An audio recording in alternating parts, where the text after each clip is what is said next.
Assistenza alla guida in autostrada aiuta il conducente a mantenere la distanza dal veicolo che precede e la velocità impostata per mantenere il veicolo centrato nella corsia.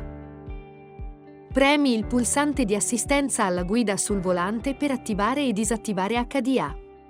Usa l'interruttore di regolazione della velocità per regolare la velocità del veicolo.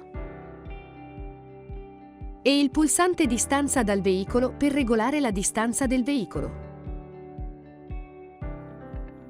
Quando il veicolo che precede si ferma anche il tuo veicolo, mantenendo una distanza adeguata. Se il veicolo che precede inizia a muoversi entro un breve lasso di tempo, il tuo veicolo inizia a muoversi automaticamente. Se attivi l'indicatore di direzione, il sistema valuta se è possibile cambiare corsia e ti garantisce un cambio di corsia sicuro. Se smetti di tenere il volante, viene visualizzato un messaggio di avvertimento. Se tieni le mani lontane dal volante, HDA è disattivato. Il volante utilizza un sensore capacitivo, che disattiva l'avviso se tocchi semplicemente il volante durante la guida. Se indossi dei guanti, potrebbe essere visualizzato un messaggio di avviso mani staccate dal volante.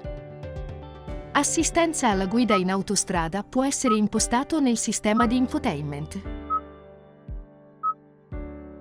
Per sicurezza, assicurati sempre di tenere il volante durante la guida. Kia, movement that inspires.